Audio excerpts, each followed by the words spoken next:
Hello Vilas, welcome to மூக்குக்கு மனம் நாக்குக்கு ருசி சேனல். இன்றைக்கி வந்துட்டு நம்ம ட்ரை ஃப்ரூட் எல்லாத்தையும் வச்சுட்டு ஒரு மில்க் சர்பத் பார்க்கலாங்க. நமக்கு ரம்ஜானும் வருது, வெயில் காலமும் ஸ்டார்ட் ஆகிடுச்சு. நல்ல குளுன்னு ஒரு ஃப்ரூட் கஸ்டர்ட் மாதிரி பார்க்கலாங்க. இது எப்படி பண்ணுறது பார்க்கலாமா? வாங்க கிச்சனுக்கு. முதல்ல வந்துட்டு ஒரு பவுல் எடுத்துக்கிட்டேங்க. அதில் வந்துட்டு ஒரு 1/2 கிளாஸ் தண்ணி விட்டுக்கிட்டேன். Stove on பண்ணிக்கிட்டேங்க. அதில் வந்துட்டு ஒரு 1/4 கப்பு சர்க்கரை போட்டுக்கலாம். நல்லா மிக்ஸ் பண்ணிக்கலாம். இது வந்துட்டு அகர் எடுத்துருக்காங்க, சைனா கிராஸு. அதை வந்துட்டு ப்ளெயினாக எடுத்துருக்கேன் நான். இதில் வந்துட்டு எந்த ஃப்ளேவரும் இருக்காது. அது வெஜிடேரியன் என்று சொன்னாக்கா இது வந்துட்டு க்ரீன் மார்க் இருக்குங்க. நான்வெஜ் மிக்ஸாக இருந்ததுன்னா அது ரெட் மார்க் வரும். அதை பொறுத்து நம்ம வாங்கிக்கலாம் எது வாங்கணும்னு சொல்லிட்டு. அகர் எடுத்துகிட்டு ஒரு கிண்ணத்தில் போட்டுக்கலாம். அதில் கொஞ்சம் தண்ணி விட்டுக்கலாம். இது கொஞ்ச நேரம் கரையை விட்டுக்கலாம். இப்போ வந்துட்டு நமக்கு சர்க்கரை தண்ணியும் கொதிச்சிக்கிட்டு இருக்குது.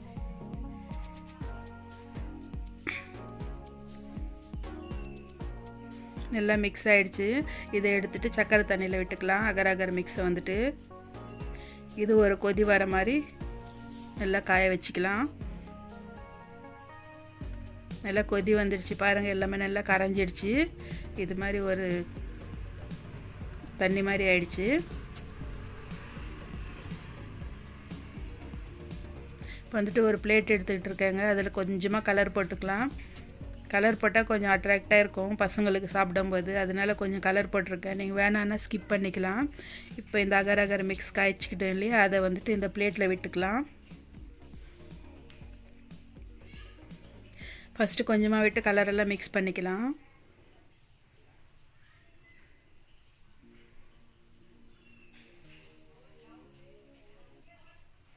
இப்போ வந்துட்டு நமக்கு எவ்வளோ திக்னஸ் வேணுமோ அவ்வளோ திக்காக நம்ம வந்துட்டு அந்த அகர் மிக்ஸ் வந்துட்டு ஊற்றி வச்சுக்கலாம் பிளேட்டில்.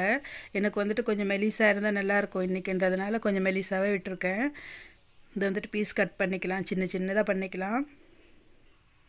கட் பண்ணும்போது பாருங்கள் எவ்வளோ கிளாஸி லுக் வருதுன்னு. ரொம்பவும் நல்லா விரும்பி சாப்பிடுவாங்க பசங்க இது மாதிரி செஞ்சு வச்சோம்னா.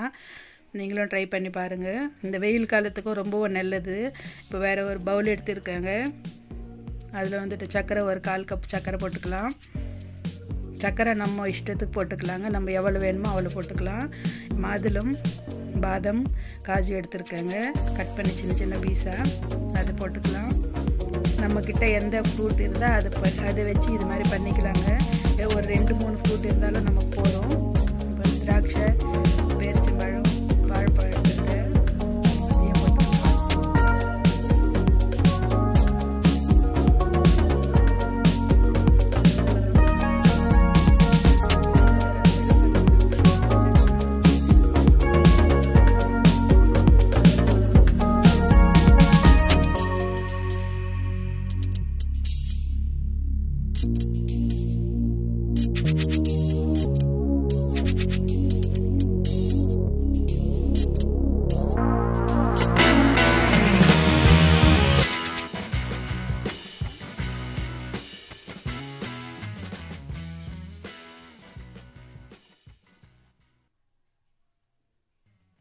இதில் வந்துட்டு நான் ஃப்ரிட்ஜில் வச்சுருக்கேன் பால், அதை எடுத்து ஊற்றலாங்க.